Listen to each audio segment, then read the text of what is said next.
new survey shows that Muslims and atheists are not the most unpopular groups in the United States. Next on the Atheist Viewpoint.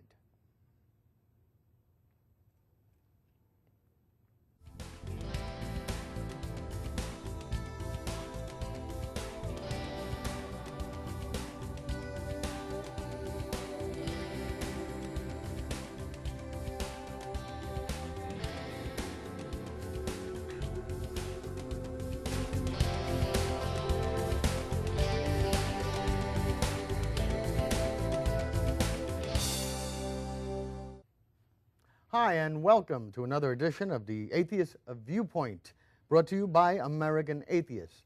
I'm your co-host, Ron Barrier. And I'm Dennis Horvitz. And we're here once again with you, and we're glad that you have tapped in online to join our little program. And once again, let me encourage you, when you watch and listen to our shows, please, if you have comments, Yes. questions, anything, other than stupid letters that Christians send us with cursing and wishing us to go to hell. I'm talking about intelligent questions or comments about what we say, what we talk about. Please feel free to contact us through www.atheist.org. You can go to our website, American Atheists, and you can also contact us there. Popularity contests, what are they good for? Recently, it was a few years ago. In fact, it was a New York Times piece on August 16th called "Crashing the Tea Party" by David Campbell and Robert Putnam, and they talk about polls showing that the disapproval of the Tea Party is climbing. In April of 2010, a New York Times CBS News survey found that 18% of Americans had an unfavorable opinion of it, 20% favorable, and 46% not heard enough. Now, 14 months later, Tea Party supporters have slipped to 20%, while their opponents have more than doubled to 40%. That's amazing. It is. And yet you would think that by watching Fox News and some of their pundits like the increasingly irritable Mr. Sean Hannity, who has absolutely no respect for our president, calling him the anointed one all the time. They will continue to say, they will continue to bring on the Palins, they will continue to bring on the Bachmans and the Perrys and say, that this is what America wants. And it's so funny because they criticize mainstream media, and in fact, they are now, aren't they? Well, here's the thing with when you have your Sean Hannitys or even the politicians like Rick Perry and Michelle Bachmann and some of these other right wingers, they can say whatever they want. They know that the people that they are pitching to want to believe the lie, so they can make any kind of outrageous statement they want, knowing that it's going to be accepted. They're not going to be questioned. Well, actually, their constituency isn't going to question them. That's right. You're absolutely correct, because recently, I watch the news a lot. I watch, MSNBC and Fox. I go back and forth. Right. And there have been Republican strategists who have gone on the air and faced these questions that, say, for instance, Rick Perry saying, evolution, or Michelle Bachmann saying that she can bring gas down to $2. And the strategists say, well, you got to remember right now they're addressing their base. Yes, they're addressing as their if base. somehow promoting the imbecility of those views is a good thing. They've got nothing to gain by acting like grown-ups. Instead of trying to educate their base. Well, that's not good. No, that's not going to happen. If people were educated, the Michelle Bachmann and George Bush would have been laughed out of politics. He wouldn't have made it over the Texas border into national politics. It's funny you bring up George Bush. If you ever want to see one of the funniest routines involving former President George W. Bush, just Google Bush defines sovereignty.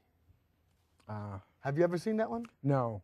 Well, he's speaking to a Native American Indian groups, okay? And one of the hosts, when they're talking about Indian sovereignty and all that, asked then President Bush, what does sovereignty mean to him? Or, and this guy starts going, well, sovereignty means you're sovereign. And when you're sovereign, you have sovereignty. The audience was laughing. I mean, audibly laughing.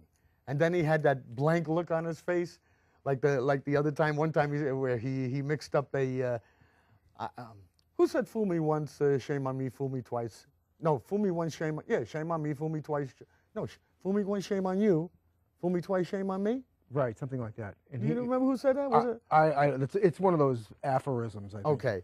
Well, Bush did this, and I shouldn't even be talking now because I butchered it. But at least I admit it. You're not the president of the United States. No, but he started it. Yeah. And then ended the second half with a lyric from a Who song. He went, shame on me. No, fool me once. Shame on me. But fool me won't get fooled again.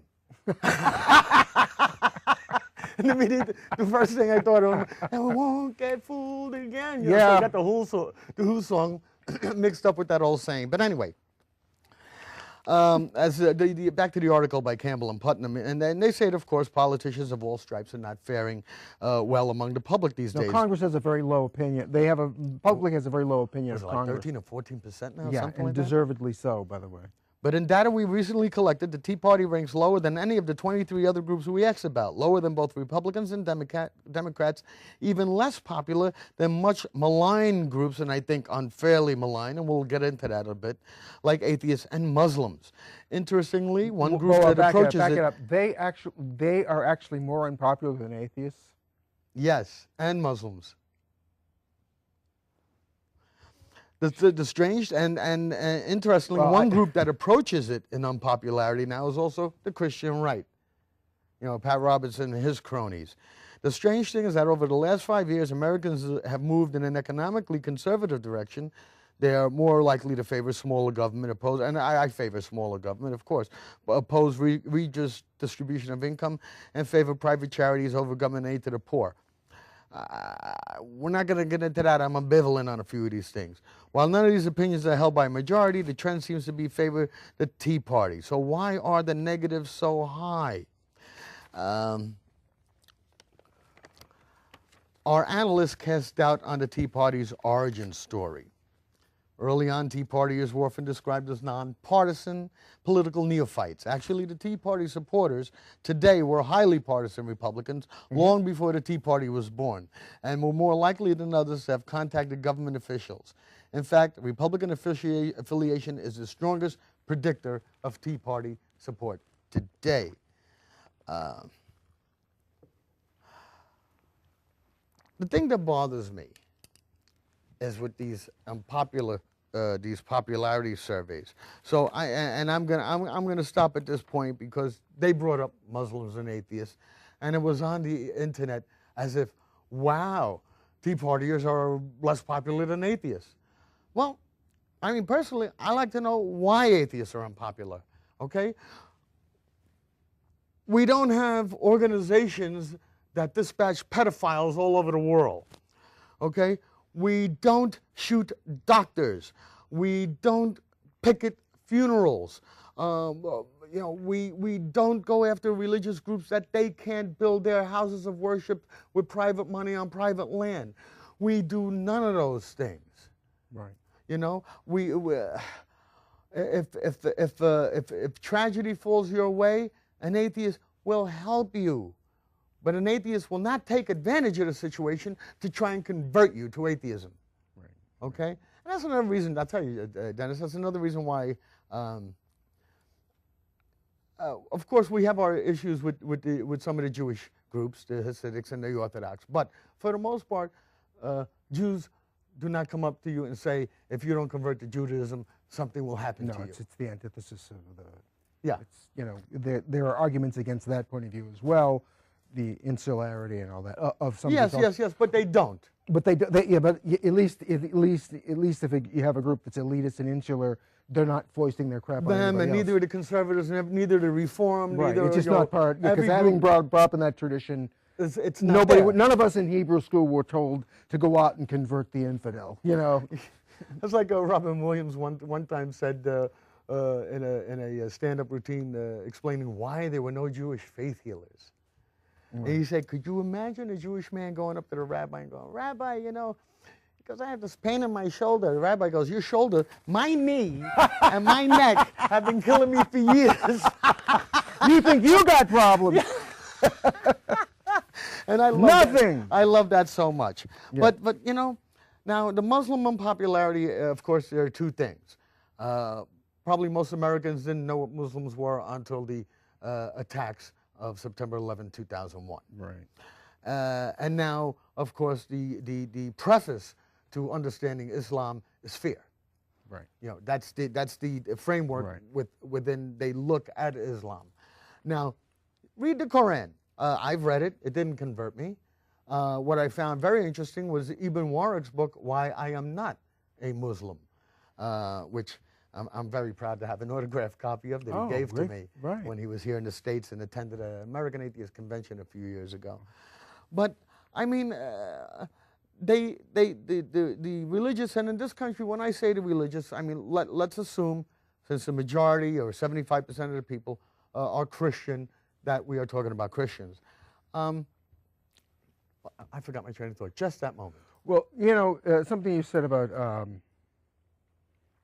you know, about, you know, I just saw something. Oh, I know what I meant. Hold on. Go ahead. That they complain that their religious freedoms are being eroded.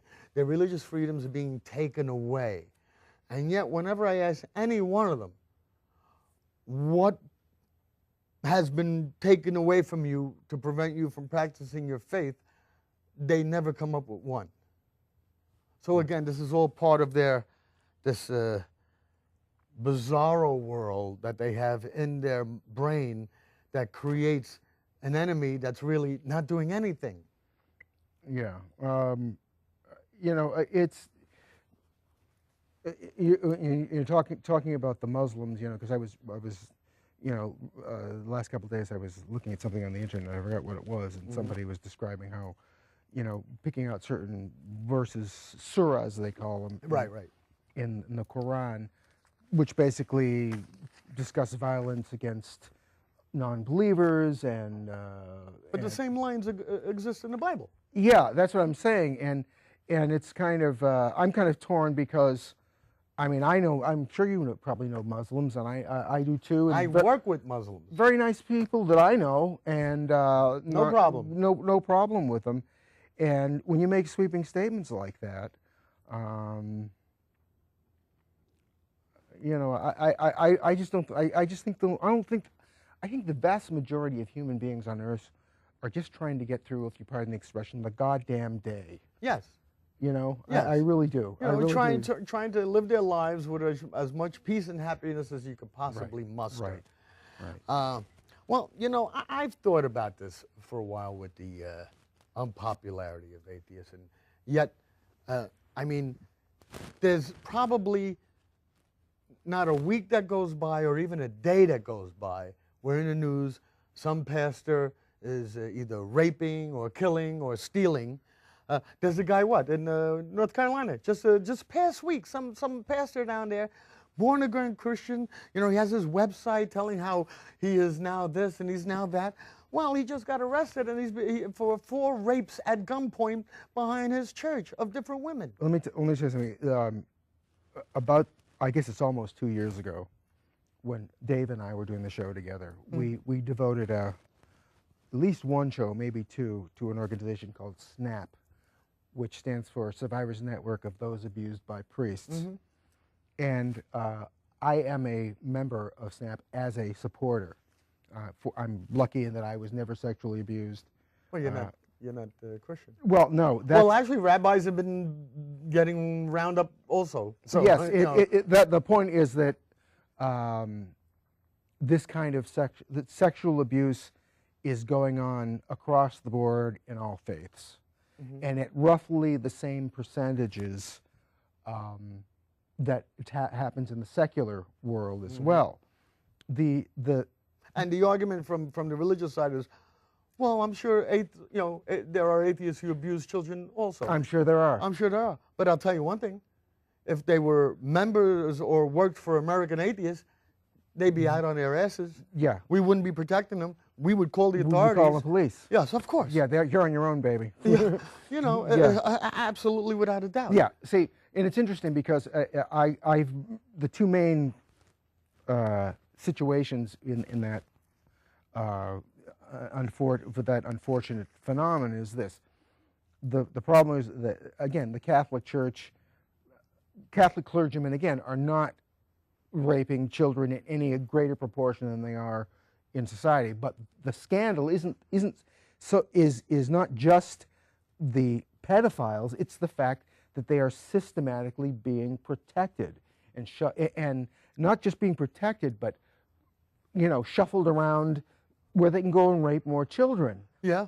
Or women. I mean, let's not put women on and children. Yeah, whatever sexual abuse. Sexual abuse period. Okay, and not only that, but people who come forward are demonized, intimidated, threatened. Yes. People have lost jobs who happen to be employed. If you're working for a company that's owned by the Catholic Church, and you know about a pedophile, you come forward, there's a good chance you're going to lose your job. And if your wife or husband is, that's that deal. But these bishops know that. Yeah. They know it because what? These victims are probably raised in the faith. Right. All right. So this fear of the clergy, this fear of religious authority has already been firmly implanted. Yes, it's already there. And the bishops will exploit that. And here's the thing: in the Southern Baptist Conference, it's almost exactly the opposite in this. There are pastors who are preying on children and women and people. Again, in a given year, it could even be more. There are more, maybe even be more cases in the Catholic Church. But the exact opposite exists in that the Catholic Church, they close ranks and they protect the priests and they keep records and they, whereas in the Southern Baptist Conference, we don't know them. Disappear. You can basically disappear and then reappear somewhere else. Yes. It's like so. The Catholic Church has protected them by the closeness of the organization and the secretiveness, whereas the Southern Baptist Conference, it's exactly the opposite, that nobody knows anything, except when it's time for ministers' pension funds. Then somehow they all get together and they know where all the money goes. So it's kind of like two opposite sides of the same coin. Oh yeah, I mean the church will always protect its authority first. Right. Over and right. over. I mean, every institution will do that. That's the problem, But I guess the whole thing is that because these people claim to be representative of God, see, and that's part of that's the main problem. It's like you said, because I actually interviewed for New York City Atheists Live on Tape, one of the other shows I do, this woman by the name of Krista Brown, who I'd love to have here as a guest. She wrote this book called This Little Light of Mine. And she talks about she was raped by her pastor at 15 or 16 and the whole deal. And it wasn't just the pastor. Right. It was the gang. It was all of his support people and the people who didn't want to look into it. Anyway, I was telling her the same thing, And again, because it was a delicate situation and I was an atheist, at a SNAP conference, I said, look, I mean, I at the risk of imposing my atheist agenda and point of view, I have to say from where I'm sitting, most of this couldn't have happened if there wasn't, as you say, that gullibility, that belief that pastors are different and know more than you. And Krista said, hey, I freely admit it, I drank the Kool-Aid, Well, that's why they're called pastors. They pasteurize your mind. Mush. Yes. All right. It's interesting, and and that's funny that you bring that up, because in the story that I just mentioned about the minister in North Carolina, raping 4 women at gunpoint, the congregation, his small congregation, has in fact surrounded him like, he's a good man. He's taught us many things. He could not possibly do this. And now, if it was an atheist all right, the first thing would be hang him. They're not even going to question. If you're an atheist, hang him. But he's their minister. oh, well, he's a man of God. We don't And, believe it I'll until tell we you see something, the evidence. there are reasons why that happens, and it's very complicated and very involved. We just don't, we don't have really time to go into it. Well, But it's very interesting to do that. They say denial ain't just a river in Egypt, but because of that basic belief and let's face it. I mean, you said before that if an American atheist some member of American Atheists were accused. We're actually a pedophile. We're raping someone. We wouldn't protect him or her. Turn him right over. Turn him or her right over. On the other hand, I think it would be very human if somebody accused you of pedophilia, and all I heard was the accusation. I wouldn't just drop everything and believe it. On the other hand, you know what I'm saying? Right. But yet the believer would. But I would say, hey, let the facts fall where they may. Yeah, but see, the believer will believe that the atheist is guilty immediately because the Bible tells them that the fool says in his heart there is no God, they are corrupt, they don't do any good. So it's already there. Right. Ah, he's a non-believer. You get an atheist pedophile, and they'll be blaming him or her for cases that are 300 miles away. Hey, how many times? Well, Newt Gingrich, calling the fellow who shot Congresswoman Giffords over in Arizona? Right. Or Nevada? In Nevada? Arizona. It was Arizona. Arizona? Okay. Called the guy an atheist. Yeah. How does Newt Gingrich know this? He's using it to impugn atheists. Well, then that's what it is. He's putting a sick, psychopathic act and accusing it. Right. If it's bad, if it's bad, they're an atheist. He said the United States would be becoming an Islamic republic run by atheists. Now, first of all, that makes absolutely no sense whatsoever. But he doesn't have to make sense. No. That's the deal. No. And then there's a tried and true example of, Hitler was an atheist, which of course he wasn't. But, I'm glad you brought that up. I think in our last few minutes, I'm glad you brought that up for a second, because, I have something on that. And another thing, in the spate of school shootings from Columbine onward, it was like everyone who did it was an atheist. Yeah, but they weren't. They weren't. One was. Right. Okay, and we'll admit it. One said, he was an atheist. The rest all came from religious households. Right. In fact, one of the school shootings was by a Catholic girl in a Catholic school. It's like, and notice we're not blaming all Catholics for doing it. Well, just like all terrorists are not Muslim. Right, exactly. This country conveniently forgets last year, the Hutari, a Christian militia group up in either Michigan or Minnesota, who was plotting to kill a police officer. Yes, and then when they were going to have the funeral, like mass murder a bunch of police. Yeah. That was forgotten in 3 seconds. Right. Talking about the Hitler being back on September 17, 2010,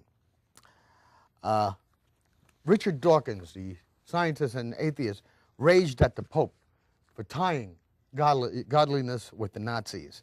In the Pope's speech to Queen Elizabeth, when the Pomfret arrived for his 4-day visit to Scotland, Benedict hit his standard theme of warning against secularism and backed it up by praising the way Britain fought, quote, Nazi tyranny that wished to eradicate God from society. Dawkins howled despicable outrage. Yes. Even if Hitler had been an atheist, his political philosophy was not based upon atheism and had no connection with atheism.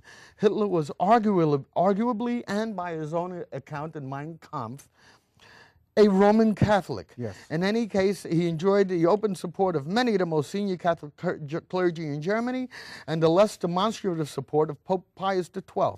Even if Hitler had been an atheist, and he certainly was not, the rank-and-file Germans who carried out the attempted extermination of the Jews were Christians, almost to a man, either Catholic or Lutheran, primed to their anti-Semitism by centuries of Catholic propaganda about Christ killers and by Martin Luther's own seething hatred of the Jews. To mention Ratzinger's, and that's the Pope's real name, membership of the Hitler Youth might be thought to be fighting dirty, but my feeling is that the gloves are off after this disgraceful paragraph by the Pope. Right. And I agree with him 1,000%. Yes, and not only was Hitler a Catholic, but most of his senior staff were Catholics. And if you're a collector of World War II memorabilia, especially these guys that do the Nazi memorabilia. In fact, I think, wasn't there a Republican who does like Nazi reenactments? Yeah, or that was something? a couple of years ago, right? Okay, Right. their belt buckles were imprinted with God, G-O-T-T, mit uns, Gott mit uns, God is with us. which God with us. Yeah. Which is funny because as we're rounding down to the last 2 minutes of the show, about a couple of months ago, I was driving here in New Jersey on Route 35, and there was a church van in front of me, and they had a sticker on each door, God with us.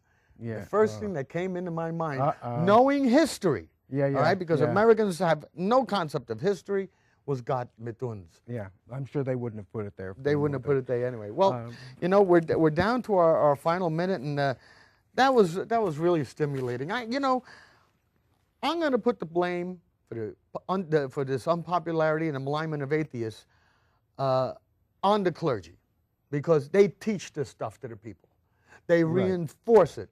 So I would like to invite, and we're here in the Cranford, Roselle area, New Jersey. I'd like to invite a clergy member of any local church around here to come on the air with me and tell me why I'm so popular and to tell me that I have no morals. So I would certainly be waiting for that. Right.